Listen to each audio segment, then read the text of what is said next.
Muy bien, vamos a analizar la doctrina de la expiación en el periodo de la Reforma. La doctrina de la expiación no constituyó uno de los temas de debate entre los reformadores y la Iglesia Católica Romana.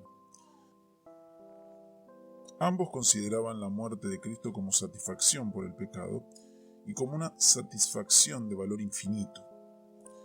Las diferencias tenían que ver, primordialmente, con la aparición subjetiva de la obra de Cristo. Sin embargo, hubo una diferencia de énfasis incluso en conexión con la doctrina de la expiación. Los reformadores avanzaron por líneas definidas en lo fundamental de acuerdo con Anselmo, aunque diferían de él en algunos detalles, mientras que la Iglesia Católica Romana reflejaba la incertidumbre e indeterminación de la era escolástica, aun cuando en lo principal concordaba con Tomás de Aquino.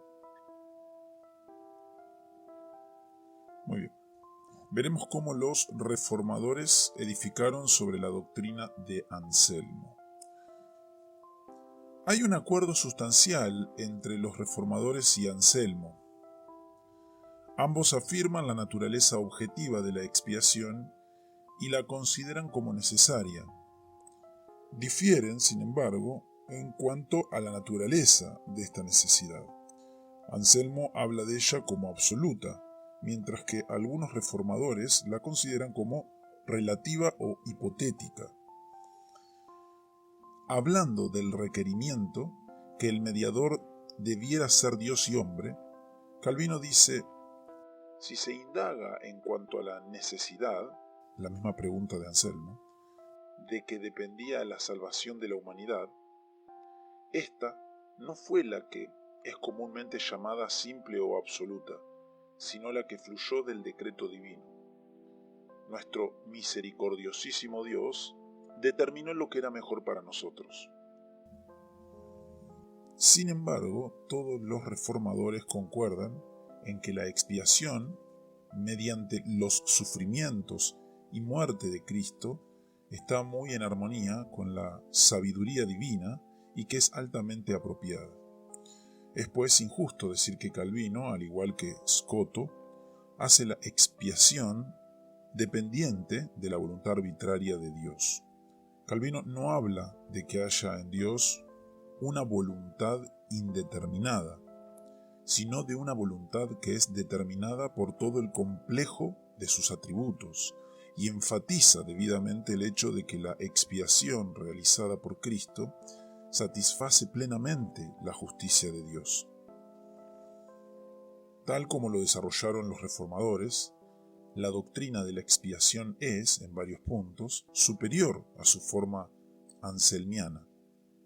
Mientras que Anselmo considera el pecado primordialmente como una violación al honor de Dios, los reformadores lo entendían ante todo como transgresión de la ley de Dios y por lo tanto como culpa antes que como un insulto.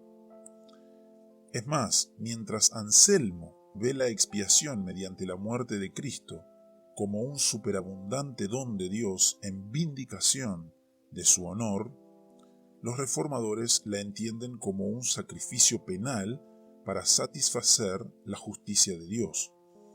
De este modo, la expiación es sacada de la esfera de derechos privados hacia la esfera de la ley pública. Esto significa que los reformadores rechazaron también la alternativa anselmiana, satisfacción o castigo, y señalaron que la una no excluía a la otra, sino que la satisfacción rendida mediante el sacrificio de Cristo fue una satisfacción mediante el castigo. En otras palabras, los reformadores enfatizaron el hecho de que los sufrimientos de Cristo fueron penales y vicarios. Por otra parte, los reformadores fueron más allá de Anselmo en distinguir claramente entre la obediencia activa y pasiva en la obra mediatoria de Cristo, y en reconocer a ambas como parte de la obra expiatoria de Cristo.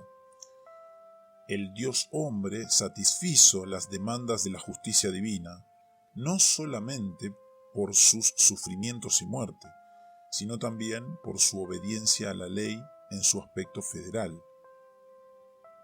Su expiación no solo consistió en reparar las transgresiones pasadas, sino también en guardar la ley como la condición del pacto de obras. En tanto último Adán, Cristo hizo lo que el primer Adán no pudo hacer. Finalmente, los reformadores superaron también a Anselmo en su concepción de la manera en que los méritos de Cristo son transferidos a los pecadores. En cuanto a esto, la opinión de Anselmo tenía un aspecto algo externo y comercial. Aquino avanzó sobre Anselmo en esto, enfatizando la significación de la unión mística como el medio para transferir las bendiciones de salvación a aquellos que estaban en una viva relación con Jesucristo. Sin embargo, Aquino no logró dar la debida importancia a la actividad receptora de la fe.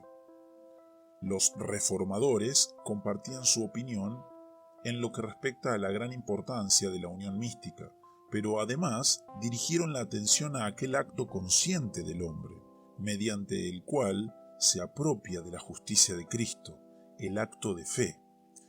Fueron muy cuidadosos, sin embargo, de no representar la fe como la causa meritoria de la justificación. Vamos a ver la concepción sociniana de la expiación. Socinio atacó fuertemente la doctrina de la expiación de los reformadores.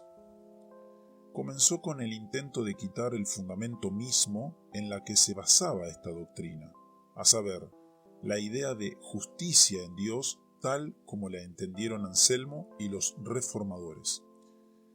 Él negaba que haya en Dios tal justicia que requiera absoluta e inexorablemente que el pecado sea castigado. Aquella perpetua y constante justicia por la cual Dios se caracteriza es meramente su equidad moral y rectitud, en virtud de que no hay ninguna depravación o iniquidad en alguna de sus obras. La justicia que es así llamada y la cual es opuesta a la misericordia no es un inmanente atributo de Dios, sino solamente el efecto de su voluntad. Esto mismo cuenta para la misericordia de Dios, la cual es opuesta a la justicia. No es una interna cualidad en Dios, sino meramente un efecto de su libre elección. Tal misericordia no le impide a Dios de castigar a alguien, ni tampoco tal justicia lo detiene de perdonar a quien le place, y aquello sin satisfacción de sus demandas. El peso de la crítica de Socinio está en el sentido de que es inconsistente combinar la gracia de Dios con los méritos de Cristo como la base del perdón y la reconciliación. Es posible mantener una de las dos cosas, o que Dios perdona libremente, o que Él perdona por causa de Cristo, pero no se pueden mantener las dos, pues ellas son mutuamente excluyentes. De las dos alternativas, Socinio escoge la primera, a saber, que Dios perdona libremente. Él también sostiene que puesto que la culpa es personal, la sustitución en asuntos penales es imposible, y que, aunque fuera permisible, no se puede decir que Cristo llevó la exacta pena de la ley, puesto que esto significaría que Él murió tantas muertes eternas como pecadores hay. Es más, Cristo no sufrió una muerte sin fin, sino solamente un dolor finito. Además, Socinio mantiene que la idea de satisfacción e imputación se contradicen a sí mismas. Si Cristo rindió completa satisfacción, eso resuelve el problema liberando al mundo. Es inconsistente hacer que el goce de sus frutos dependa de la divina imputación y de la fe del hombre. Socinio nunca se cansó de decir que el perdón de pecados es un acto de pura misericordia, simplemente sobre la base del arrepentimiento y obediencia. Las únicas condiciones son dolor por el pecado y un serio deseo de obedecer la ley. Él se dio cuenta, sin embargo, de que debía dar alguna explicación a la significación única de Jesús, cuya obra salvífica fue realmente excluida de su sistema.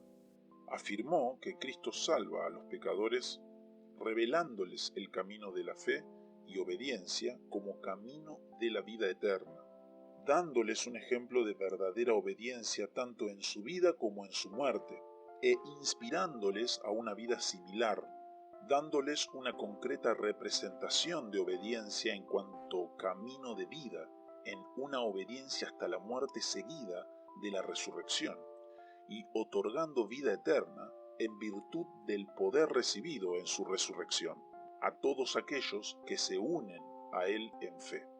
Dios dio poder a Cristo como premio por su obediencia. Esta teoría no establece ninguna conexión directa entre la muerte de Cristo y la salvación de los pecadores. La muerte de Cristo no expió nuestros pecados ni tampoco movió a Dios a perdonar el pecado. El perdón de pecados depende exclusivamente de la misericordia de Dios. Pero como Cristo, inmediatamente después de su muerte, recibió el poder para otorgar vida eterna a los creyentes, Socinio considera posible mantener que esta muerte expió nuestros pecados. La doctrina sociniana es realmente nada más que una mezcla de varias herejías condenadas por la Iglesia primitiva. Un reavivamiento del antiguo pelagianismo con su creencia en la bondad inherente y la capacidad espiritual del hombre. Es un reavivamiento de la antigua doctrina adopcionista que hacía de Cristo, en cuanto a su naturaleza humana, un hijo de Dios por adopción. Es también un reavivamiento de la teoría de la influencia moral, de la expiación, con su énfasis en la vida ejemplar de Cristo, y de la doctrina de Scoto, con su idea de una voluntad arbitraria en Dios. La doctrina sociniana encontró muy poco favor, incluso entre aquellos que se opusieron a la doctrina de sustitución penal de la expiación. Y esto no es sorprendente, en vista de que es completamente racionalista.